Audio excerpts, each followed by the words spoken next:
Hello again, and welcome back to Sportsbook Confidential. My name's John Sullivan, and I'm coming to you live from the FingerLicks1.com studios in Seneca Falls, New York. And this little show here is to help you learn and grow as a sports bettor. And today we're talking Super Bowl 56. I'm almost as old as the Super Bowl. Today I am joined, as always, by my good friend and FingerLicks1 compadre, Paul Russo. How are you today? Good, John. Definitely, I'm not nearly as, old as the Super Bowl, but you didn't have to do yourself like that there, I in a way, I think it's cool Yeah. that the Super Bowl has been around this long. Like, I remember Super Bowl 10 being a big deal in my life.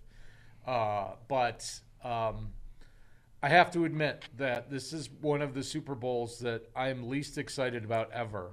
Yeah. And the matchup doesn't really give me the warm fuzzies. And it just seems like there hasn't just been the kind of buzz around this game that I'm used to over the last few years. And there are exciting storylines, I guess. We'll talk about, you can talk about the rise or the return and the rise of Joe Burrow and Matt Stafford's chance to win a big game, Sean McVay's chance to win a championship.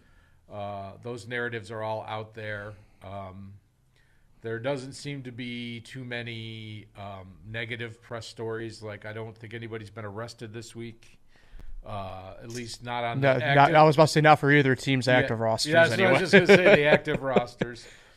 But things are going according to plan, I guess, for the suits at the NFL. It is a strange feeling, though, too. I agree with you. I don't know if it's maybe just something the way the past, in my mind, kind of few Super Bowls have been. But I'm with you. There's not a hype around it. There's nothing, I guess, maybe kind of like that exciting pull that you would kind of get normally. I don't know.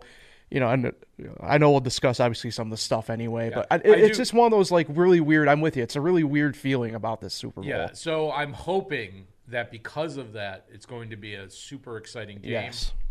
I remember feeling this way about the Rams-Titans Super Bowl. All right. That came down to that goal line stop, at the very end. That looked like it was going to be the first Super Bowl to go to overtime. And going into that game, I had very little interest in that game, and it turned out to be a great game. Maybe the Rams are the common factor in this scenario. Maybe they are. Maybe they are.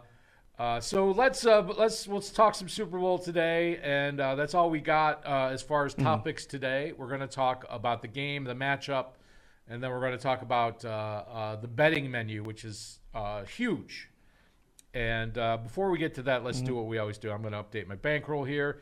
And surprise, surprise, I failed miserably in the Busch Clash. However, the sportsbooks were very kind to refund my bets on the drivers that did not make the final main event. So I had Alex Bowman at 27-1. That bet was refunded. I had Brad Keselowski at 20-1. That bet was refunded. And I had Martin Truex at 7-1, and he only made the final event because he had the most points. And he lost. He started last, I think 23rd place. Yeah, from a true racing perspective, it was the right move. From everything else perspective, it was a terrible move what they did. Yeah. So the bottom line is -4 to the bankroll. It gives our new bankroll 228, and dividing by 30 as we always do. As I try to remain selective here on the show, makes my new bankroll, my new bet size $8 going forward. And we have one football game left, which is the Super Bowl, and then we'll finish up our count for the season next week. But let us talk. Oh my goodness! I lost the screen. For the I accidentally canceled the screen. So let's go to double screen. All right. So let's talk Super Bowl. We have the Cincinnati Bengals at the Rams. They're actually playing in SoFi Stadium. It's a home game for the Rams, although the Rams crowds are usually pretty laid back. Right. The spread is 3.5 now. It was 4.5 earlier. It's down to 3.5 at some places. The over-under has been pretty steady at 49.5. Before we break down all of the aspects of the game, what are your initial thoughts? Yeah, this is, I guess initially here, kind of go back and kind of work off of it from right immediately post-championship games from now 2 weekends ago. Probably not what we had hoped for, in all honesty, to a degree. I think probably for the most part, everybody, at least from a football perspective, was really hoping for Mahomes versus Stafford in that sense. That being said, this matchup, it's an interesting one because, Bengals have kind of at least been near the top all year as I've kind of come forward to calling it. That being said, I think there's still a lot of sticker value shock that the Bengals are in the Super Bowl. And for the Rams, they were one of the teams, I guess, kind of projected to possibly be here at the end of the year. Yeah. So they were 10-1. Yeah. At the beginning of the playoffs, they were 10-1 to make the Super Bowl. They were not. They were probably like the third favorite. Yeah. It was, they didn't have a bye, but they had a path. Right. So obviously the number one seeds went out in the divisional round, which was unusual. The first thing that I'm going to talk from a betting perspective, and then we'll talk about the actual matchup of the game. Things that jump out to me, a lot of money has come in on the Bengals. The line started at 4.5 down to 3.5. The money line was 175, in some places 180, plus 180 for the Bengals is now 160. So there is significant money coming in on the Bengals. The books are adjusting their lines. Whether it's just one specific bettor that they're adjusting it on or a bunch of people, I don't know. Right. But it seems like a lot of money's coming in on the Bengals. But let's talk about the aspects of the game as I would break them down.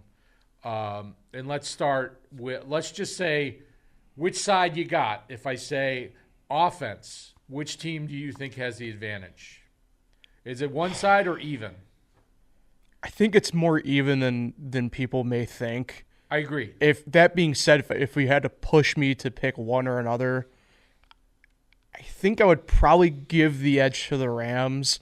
I don't think it's, like I said, I don't think it's an overwhelming. I think it's certainly more close to even than anything else. I think the Rams. I think I would put on the sheet that I lost on the screen. I had them even, but I would give the Rams a tick for offensive line. Yeah, and that's what I was going to say. To me, at that point, then it comes down to the trenches. And that Bengals offensive line has been their biggest question mark now the past 5 years or so, right? I mean, just collectively. I do want to point out that this kind of makes it a wash, but both starting tight ends are questionable for this game, and they both have suffered similar injuries. But so it kind of comes out as a wash, but certainly takes them off the MVP radar. Anyway, now we'll go to defense. Yeah. Who you got? Overwhelmingly Rams. Absolutely. The fact of the matter is, and this is the part of the game that I like, because judging by the way I was not a skill position player when I played. I was on the line. And so, to me, the matchups are always kind of fun, looking lineman to lineman and stuff like that. The Rams have two players, in theory, that you have to double team at any given time on the edges where they play with Aaron Donald and Von Miller. That, let alone if you were to have a, let's call it, pedestrian average offensive line, would give you enough headaches as is, let alone the Cincinnati line, which, is certainly below that mark. And then, obviously, their secondary, despite it being what I do classify as boom or bust type, they do step up when they need to step up. So I will say that the Bengals secondary played a amazing game against the Kansas City Chiefs. I mean, Eli Apple had his Renaissance game, or whatever you want to call it. Yes. The big question is, do you think they can bring that same type of performance again? And the averages say probably not. Yeah. You have Jalen Ramsey and Eric Weddle in the secondary for the Rams come to mind right off the top of my head. I feel like the Rams have a definite edge on the defense. So now we're going to break down special teams separately. Yeah.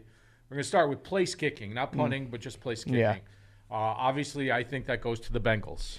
Yeah, I agree with you there. McPherson, he was a kicker at the start of the year that I had concerns about, just from the way he got going. But once he got settled in, I mean, kicking is undoubtedly, I think, the most, I guess maybe underrated pressure point in sports potentially. Yeah. Well, when you think about it. No, absolutely. Kicking matters. Yeah. Coaching matters. I say this all the time. Punting matters. We'll talk about punting in a second. But, it's amazing to me how little that is handicapped in professional football. Right. I that I like the CFL and I bet on other leagues and kicking is a huge part of that game. And it's always part of my handicapping process. Right. And I feel like they're kicking in a controlled environment. The definite edge to McPherson. Matt Gay is the kicker for the Rams. He has had mixed results, although wasn't he on the Tampa Bay roster last year? He was the Bucs kicker the past couple of years, and then was part of this Rams revolving door of kickers this season. So he's been in the big game before. So, but hopefully for him, it doesn't come down to a field goal at the end of the game. But I do think that McPherson is just either in the zone or just gives zero whats. Well, no, I don't think I've seen a kicker with the swagger he had. It's so, I shouldn't say it's so weird. I mean, you look at, I've been calling him Smoking Joe all, the past couple weeks out with Burrow, but I mean, maybe there's just this residual effect that trickles down. There was a kicker for the Indianapolis Colts that had a lot of swag that Peyton Manning didn't like Vanderjagt. Yeah, I was about to say. What's funny is I did see, not to get off topic completely, but I did see that certain missed kick pop up in the YouTube recommended feed the other day that may or may not have really pushed Peyton over the edge. All right, let's talk about punting. Yeah. And that my favorite prop every year is to bet on the number of punts in the game. But who do you think has the edge in the punting? Yeah, I go Rams here. I mean, Johnny Hecker, maybe the best in the game. I was about to say he may be the best punter, at least of the modern era. Yeah. I don't know if I want to go completely back, because then you get, your who was it, Blitnikoff or Blanda in there when Ray Guy was the punter. And when they say that he's supposed to be is he in the Hall of Fame? I don't know if he's in the Hall of Fame. I'd have to look that up. Yeah. Part of me doesn't think he might be. But he was considered far and away the best punter of the 70s. But Hecker adds this really awesome dimension for the Rams. And look, I think the highlights speak for themselves in that sense, right? He's not afraid to, if they want to get weird, he throws a pretty good ball, and he's not afraid to put his body on the line either. And that, let alone with his kicking ability off his toe, right? It's just fantastic. So I definitely give the Rams an edge, a clear edge there. Okay, so the next phase of the special teams that I want to talk about, no disrespect to the Bengals punter, but is return game. Yeah. Do you think either team has an edge in the return game? Now, I'm going to preface this by saying if somebody did have a distinct advantage, that the other team could take that part of the game away from them if they were smart enough to do so. Yeah, I give an edge to the Rams here only because they throw different looks at you in the return game. Cooper Kupp obviously can go back and return. We've seen him actually stick Jalen Ramsey back there a couple times. I think even Cam Akers at one point was kind of back there. I don't think on the punts necessarily. I think on kickoffs, Cam Akers has been back doing returns. Yeah, a couple other wide receivers. Yeah, so I mean, just for the fact that you don't know which one's going to be back there and what you're going to see. And look, I mean, Cooper Kupp extremely fast. Cam Akers quick. They're all speed demons back there, and obviously in the return game you have to be a speed demon anyway. But I think the fact that you don't know which guy could be back there when you send the punt unit out or the kickoff unit out, I think that's a nice wrinkle to have in your game to give you an edge in that in this area. Okay, so there's one more facet that we got to talk about, and you could arguably split this into two different sections, but I'm going to keep it in one: coaching / in-game management. Yeah. What you got? So, I'm not a big Zach Taylor guy, to the point that I don't even know if he's the true future coach of the Bengals, if we're looking really a couple years down the line in a way. That being said, it's not like McVay I don't think's that great either. He certainly has had his shortfalls. He tends to, and something that you bang the drum on, and you are completely right, that he kind of, lets this game plan that he has play out in the first half. Yep. And he doesn't make a ton of needed adjustments that he probably should in the first half. And then a really glaring one that got finally put on full display in the championship game, in the NFC championship game, was the challenges. Like, I don't know, and I know now, and this is across all sports for the most part outside of, I really think, like the NBA and NHL, where you're kind of on your own with whoever you have on the bench with you. Yeah. But in the MLB and in the NFL, you have people ringing down and telling you if you should challenge or anything like that.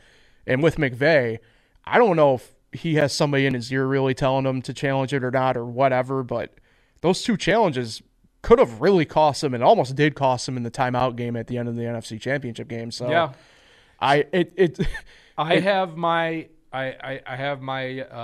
narrative on the coaching thing. It's not far off from what you just said. So McVay has been to the game before. Zach Taylor has not. McVay got extremely outcoached by Bill Belichick. Yeah, and he ran a system for the whole season, and he was forced to make adjustments that he refused to do. And the only thing that saved him from getting really blown out in that game was the fact that his defense played amazing against the Patriots. And they ended up losing the game 13-3. Yeah. But he refused to run hurry-up offense to avoid the Patriots defense was showing them multiple looks. Because McVay would talk to Jared Goff in his earpiece until 10 to 8 seconds left and give him the play based on the coverage. And it was just totally exploited, and it was a disaster. So my question is, has he learned? Has he learned from this? And I'm not so sure. I was about to say, I don't know if he's learned or if it's the fact that he doesn't have Goff under center anymore to that's true, but is he going to script these plays for the first half and just run it no matter what? Because that seems to be his game plan. That seems to be how he plays. Like, it doesn't matter whether they're down 17 or they were down 17 to the 49ers in the last week of the regular season. Right. And it doesn't matter to them, it seems like. They just run their thing in the first half, and they use a lot of the play clock. And that's the thing. Like, you can't do that in the playoffs. And he just continuously does it. So you have a finite number. It's a playoff game. You have a finite number of possessions. Right. And you have to decide, as the game goes along, well, I need touchdowns out of my last 4 possessions. I have to go for it on fourth down. I have to do these things. I'm not sure he's up to that level yet. Right. I think I'm more worried about Zach Taylor if the Bengals are actually ahead. Yeah. I feel like if the Bengals get behind, that it will be an easy decision-making process for them. Yeah. So, okay. So, given all of that, let us start talking about the prop bets. I have prop bets up here. You're there. Howdy. Hello, America. Before we get into these that I've picked out, let's just talk about the spread and the total. Yeah. So I'll put you back up real quick. I'll put myself back there. There we go. So 3.5. Yeah. Over unders 49.5, and Actually, it says the spread is 4 here on DraftKings right now. Excuse me for mentioning them. Sportbook that should not be named. Yeah, sorry. We have minus 190 for the Rams and plus 160 for the Bengals. Yeah. So those are your basic bets. Yeah. What jumps out to you? What talks to you? So part of this base is it goes off of the past few Super Bowls. Like, we talked about a little bit. And for the most part, there hasn't been a super ton of scoring, it feels like. And in this game, I don't think there's going to be a ton of scoring either. I should probably rephrase that a little bit, because I do think both teams will get points on the board. I don't think the defenses are going to allow for it not to be that way. If it's 49.5, I really do like the under. If things start trickling down, whether. Obviously, a point, I don't think it's going to make that big of a difference at that point with 48.5. But for whatever reason, it starts trickling down even more than that. 49 is a key number. Yeah. So you want 49.5. Yeah. And then you're usually good till 51. Yeah. So I like 49.5, which you can still get. 48.5, I don't like it as much. But I like the under as well. As we just talked about, Sean McVay scripts plays. He runs a lot in the first half. I don't think either of these teams are going to try to hurry up in the beginning. No. And I feel like now if there's some explosive plays or there's some big turnovers, high variance turnovers, I like to call them, because the turnover game can work both ways. It can work against you or for you. But yeah, if there's some interceptions, some fumbles, sack fumbles, things like that, it could easily go over. But I think the smart play is the under here. Yeah. 3.5, I do kind of like the Rams. 4.5, I do not. Yeah. I would, when it was plus 175, I felt like the Bengals money line was a good play. At plus 160, I don't think it is.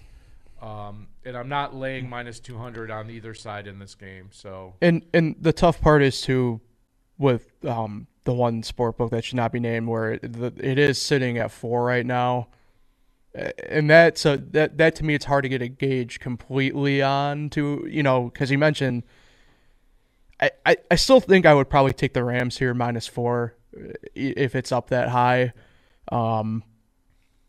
but to me, it just enters a really weird world possibility. I don't know if it's just, like I said, coming off of the past, few Super Bowls here where we've had these kind of slow moving / kind of dragged out affairs in a sense. Yeah.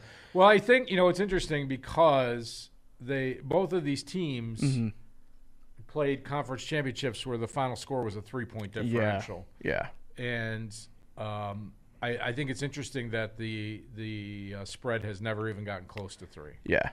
So I feel like at over 4, I feel like the Bengals is kind of the play. But I do like the Rams to win this game. I just don't like the numbers. And you bet the numbers, not the teams, when it comes to sports betting. At least that's my opinion. Right. And there aren't very many attractive options on the main bets here. The under is the one that's most attractive to me. However, let us go to prop bets. And these are the ones that I picked. And then we're going to talk about the ones that you picked. Yeah. So I am not into the fancy props about the coin flip or the national anthem or the Gatorade color or things like that. I like prop bets that I can win. Right. So there's a professional sports bettor named Rufus Peabody, and he likes to bet Super Bowl props. And his theory behind betting Super Bowl props is they put up a menu of 500 to 1,000 bets, and it's very difficult for a sports book to accurately line that many bets. So there's going to be some easy pickings. And these are the ones that stood out to me. So total punts in the game. This is my favorite prop. I play it every year. I have been very bad at picking Super Bowl winners, but I've won this bet 5 years in a row. And I am shocked that it's 3.5. I'm shocked. Yeah. This is over all day. Plus 118 on the over. This is my number one bet for the Super Bowl. Can I just say, even from a, like, if you want to look at it from just a pure football playing perspective, how absurd it is that they don't think that each team will punt at least twice. Yeah. Yeah. So, if they really thought that the teams would not punt twice, the total on this game should be like 56. Right. So, I think teams will play conservative. Especially a team that has a lead in the second half, they're going to punt. They'll sit on it. Yeah, and if you have the best punter in the game, you think he's going to sit on the sideline all game? Nope. Okay. So this one, I feel like has been hammered since it first came out. Total kickoff returns in the game. Now, you have to remember, that's not kickoffs. That's actually returning the kickoffs, not getting a touchback, not kneeling on the ball, not calling a fair catch. Bringing it out. Bringing it out. And 5.5, I think that goes way under. However, the odds currently on this under is minus 240. I think that got hammered this past week, and it just the number's not there anymore. But if you want a bet that I think is a pretty safe bet, that's a bet you can take. Yeah. There's really not much to be said about that. So I was looking for some sack props, and I had a hard time finding individual player props, but total sacks in the game, 4.5. Over minus 207, under plus 171. I think that's a pretty good number for the under. Do you think there's going to be more than 5 sacks in the game? I kind of do. Okay. I don't know if you want me to save it for mine, but I'll let you save it for yours. All right. Okay. So both there were total interceptions in the game and total fumbles lost in the game, 1.5. And I just saw this in total fumbles lost in the game. If there are 2 fumbles lost in the game plus 229, that's a great value, I think. Yeah. I mean, there are the Rams against the Bucs fumbled 4 times by themselves. I think that this is a very good. If you believe that there's going to be over 5 sacks in this game, one of those is probably going to be a fumble. Yeah. So. I like the over fumbles. The over interceptions was like minus 118 or something, like over 1.5 interceptions. So it was kind of an even kind of a coin flippy type of thing. But that's, a lot of the interceptions are deflections and things like that. So I wouldn't be surprised if that went over too. And then I have Super Bowl MVP, which I've bet on this a few times in the last 5 or 6 years, and I've only won it once, I think. But here, obviously, the quarterbacks are always the favorites. Stafford plus 138, Burrow plus 252. Cooper Kupp, 595. I think he's got a real shot, actually. Aaron Donald plus 975. Jamar Chase, 1832. And OBJ, 2279. And Evan McPherson is 71-1. If his swag can get him to Disney World. Has a kicker ever won Super Bowl MVP? I don't think they have. Okay. I don't think they have. There have been a couple of.